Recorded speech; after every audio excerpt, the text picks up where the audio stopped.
The latest data that's coming out shows that teens in the United States spend 9 hours a day in front of a screen doing non-schoolwork related activities. So that's Snapchat, Netflix, Xbox, YouTube, watching other people play Xbox on YouTube. By the way, if you do the math on this, 9 hours a day, if you average it out over the course of a year, that's 40% of their time spent in front of a screen. 40%. And I'm not talking about the time, 40% of the time they're awake. I'm talking about 40% of the time they're breathing. You just can't tell me that's healthy by any common definition of the word. Technology isn't the issue. The issue is moderation.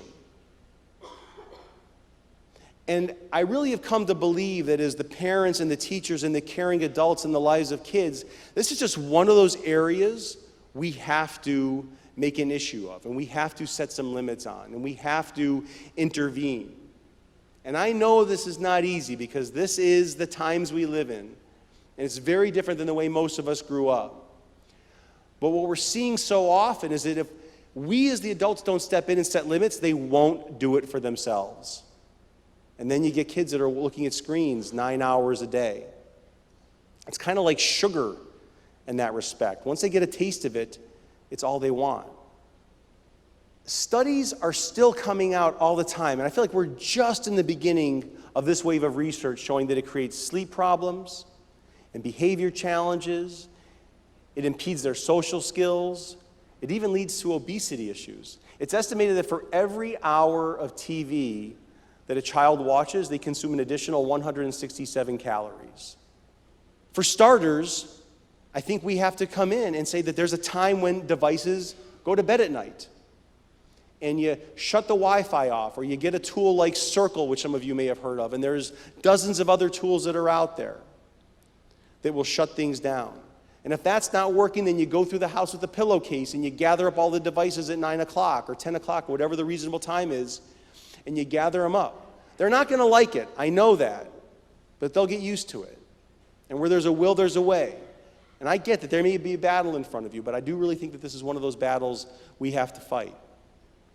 But there's a second dimension to this whole thing with technology, and it's that they're not the only ones that are addicted.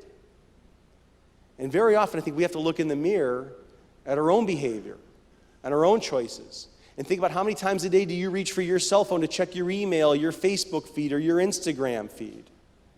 You know, if you walk into just about any like Starbucks or restaurant these days, you see this.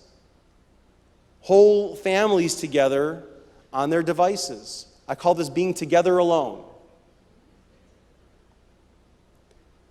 And the problem is this: if we allow this to be what happens in our home, then they're going to do this. And this is how they're going to interact with each other. And you see it.